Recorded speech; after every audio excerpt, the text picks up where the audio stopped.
நண்பர்களுக்கு வணக்கம். வளர்ப்பிறை ஆடியோ நாவல். ஹாலே இல்லாத கடையில் யாருக்குடா டீ யாத்திரை என்பது போலத்தான் இருக்கிறது என்னோட கதைக்கு வர வியூஸ் எல்லாமே. கடைசியாக போட்டதுக்கு ஒன்று கூட நடக்கலை.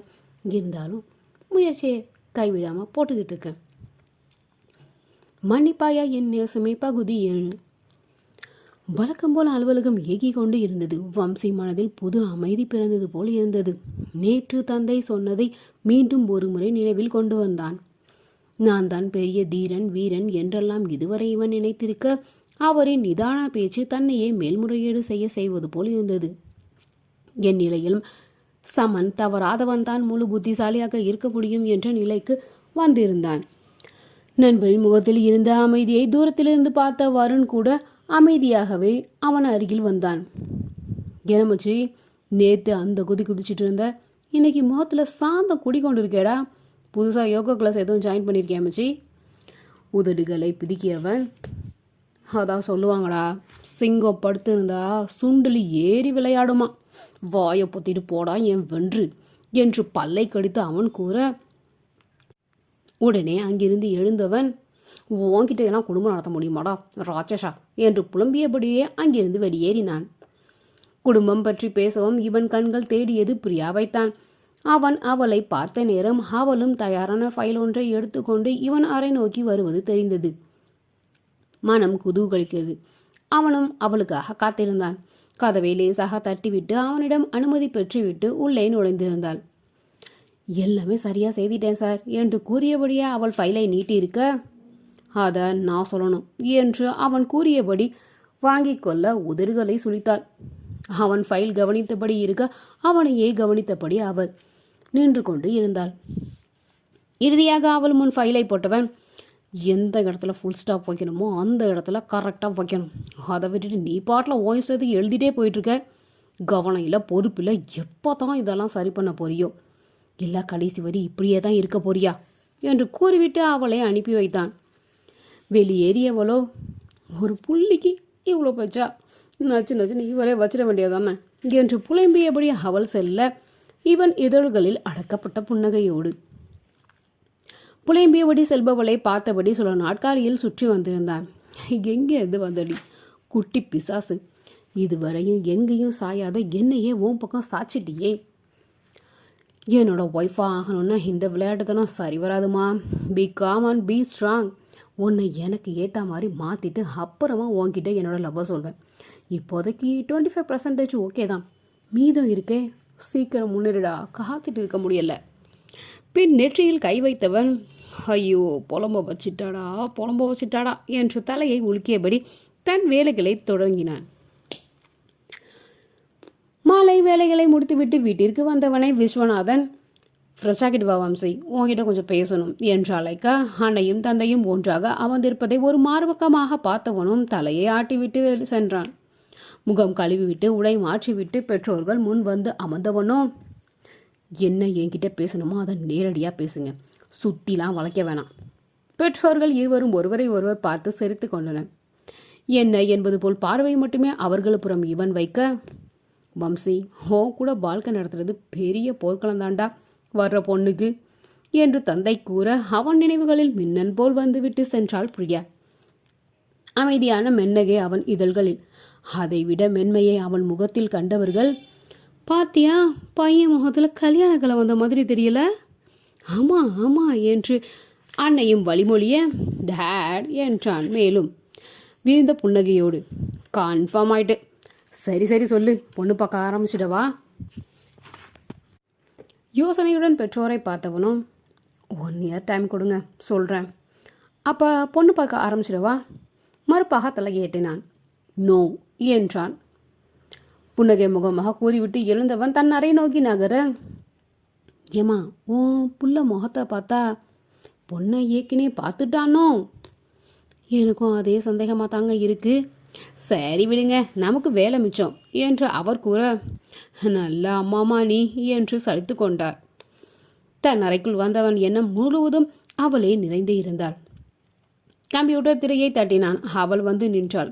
அவளுக்கே தெரியாமல் எடுத்ததுதான் இந்த போட்டோக்கள் எல்லாம். இது தவறுதான் என்றாலும் அவளைத்தான் விரும்புவதால் இதில் தவறே இல்லை என்று மனம் வாதாடியது.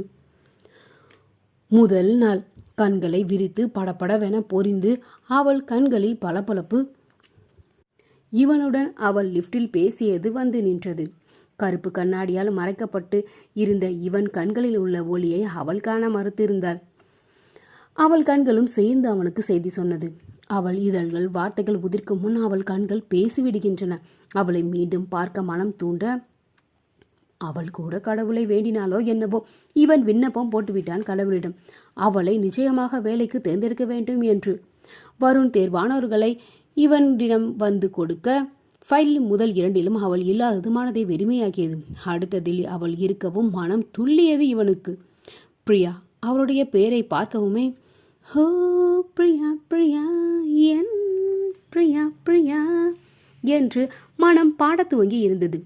என்னடா இது, நான் தானா என்று அவனையே அவன் கேட்டுக்கொள்ள, இல்லை, இது அழகான பெண்களை பார்த்தா சாதாரணமாக வர ஒரு ஈர்ப்பு, மனதில் ஏற்படும் ஆவல், அவ்வளவுதான் என்று மனம் கூவிய போது அது எதுவரை என்று அவனை பார்க்க வேண்டும் என்று ஒரு தூண்டுதல் தோன்றியது. அதன் வெளிப்பாடாக அவளுக்கு வேலையை அளித்திருந்தான் அவன். வேலை கற்றுக்கொள்கிறேன் என்ற பெயரில் காலை சுற்றும் பூனை போல் அவள் ஆபீஸையே சுற்றி கொண்டு திருவதை ரசனையோடு பார்த்து சிரித்து கொண்டான். பின் என்னவள் மற்றவர்களிடம் சென்று உதவி வேண்டி நிற்பதா? முடியவே முடியாது என்று வழிமொழிந்தவன் அவளை தன்னிடம் மட்டுமே வரவழைத்து மேலும் இறுக்கிக் கொண்டான். தன்னிடம் சந்தேகத்துடன் வரும்பொழுது திட்டு விழுமோ என்ற பயத்துடன் பம்மி கொண்டு வருவதும், அவளுக்கான வேலையை முடித்துவிட்டு சரியாக இருக்குமா தவறாக இருக்குமோ என்ற பீதியில் தன்னையே குறுகுறுவென அவள் பார்ப்பதும், பின் தான் நிமிரும்போது முகத்தை சாதாரண போல் வைத்துக் கொள்வதும் என்று அவள் சேட்டைகளில் முழுவதுமாக வீழ்ந்து விட்டிருந்தான் வம்சி. விலகி விலகி இருக்கத்தான் அன்பும் நேசமும் பெருகுமாமே.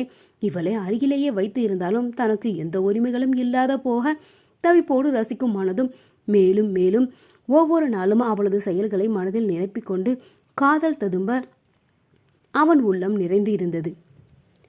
இது வேண்டும், இது வேண்டும், வேண்டும் என்றே மனம் கேட்க அவளை ஆசை தீர காதலித்து முடிந்தால் அவளிடமே விரைவில் தன்னை வெளிப்படுத்தி காதல் கடலில் இருவரும் ஒன்றாய் நீராடிவிட்டு பின் கரை சேர திருமண கயிற்றை பற்றி கொண்டு மீண்டும் வந்துவிடலாம், கரை சேர்ந்து விடலாம் என்று தன் திட்டங்களை சரியாக வகுத்து காத்திருந்தான் அவன்.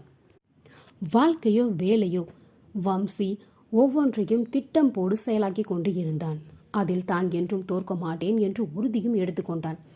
ஒரு முறை தவறு நடந்தால்தான் என்ன, இதுவே கடைசி தவறாக இருக்கட்டும் என்று மீண்டும் தன் தொழிலில் கவனம் செலுத்த துவங்கினான். இன்னும் உறுதியாக தன்னை இனி யாரும் நெருங்க விடக்கூடாது என்று உறுதியும் செய்து கொண்டான். ஒரு புதிய ஆர்டர் கம்பெனிக்கு வந்து இறங்க அது வருணிடம் சேர்ந்து சில திட்டங்களை வகுத்தான்.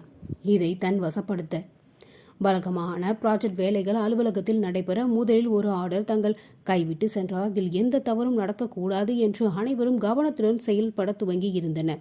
இறுதி நாளில் அந்த ஆர்டருக்கான தொகை முடிவு செய்யும் பொழுது ரகசியம் காக்கப்படும். அதில் 4 பேருக்கு மட்டுமே அது தெரியும். வருண், வம்சி மற்றும் அங்கு மேனேஜர் பதவியில் இருக்கும் முருகன் மற்றும் ஷில்பா.